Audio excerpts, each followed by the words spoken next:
பிசாசுக்கு வல்லமையே இல்ல. ஆனாலும் அவன் எப்படி ஜெயிக்கிறான்? எப்பவாவது யோசிச்சிருக்கீங்களா? ஏன் பிசாசுக்கு வல்லமை இல்லன்னா, கல்வாரி சிலுவையில ஆண்டவராகிய இயேசு கிறிஸ்து அவனுடைய சகல அதிகாரங்களையும், அவனுடைய எல்லா காரியங்களையும் ஆண்டவர் உரிந்து போட்டார் அப்படின்னு வேதம் சொல்லுது.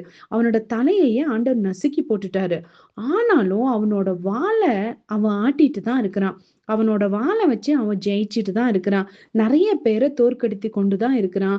நெறைய பேர சாவுக்கு நேரா நடத்திட்டு இருக்கிறான். நெறைய பேரோட வாழ்க்கைய அழிக்கிறான். அவங்களோட சந்தோஷத்த, சமாதானத்த திருடுறான். நெறைய பேரோட குடும்பத்த பிரிக்கிறான். எப்படிங்க இதெல்லாம் நடக்குது?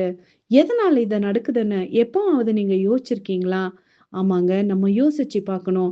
ஆண்டவராகிய கர்த்தர் நம்ம கூட தெளிவா பேசுறாரு.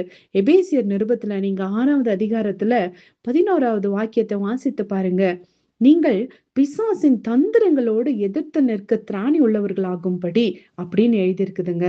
பிசாசு பிசாசனோட வல்லமையோடு எதிர்த்து நிற்க திராணி வேணும்னு ஆண்டவர் சொல்லல.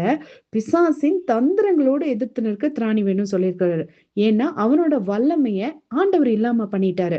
ஆனா அவன்கிட்ட ஒண்ணு வச்சுட்டு சுத்திட்டு இருக்கிறான். அதுதான் அவனோட தந்திரம்.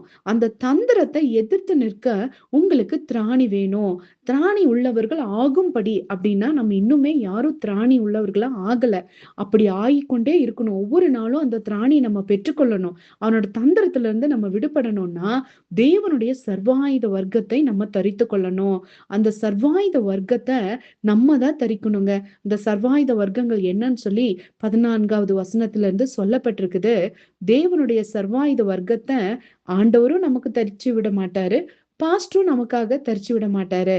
ஆண்டவரோட வார்த்தைய ஒவ்வொரு நாளும் தியானிக்கிறது மூலமா, வாசிக்கிறது மூலமா அந்த ஆயுதங்களை எல்லாம் நம்ம தான் தரித்து கொள்ளணும். இத ஒரு நாளும் நம்ம மறந்து போகவே கூடாது. இப்ப சொல்லுங்க, பிசாசுக்கு வல்லமை இல்ல.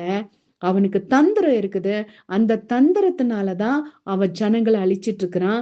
இனி அவனோட தந்திரத்தை நான் சரியா புரிந்து கொண்டு அவனோட எல்லா தந்திரத்தையும் எதிர்த்து நிற்க நான் திராணி உள்ளவனா மாறப் போறேன் சொல்லி சொல்லுங்க.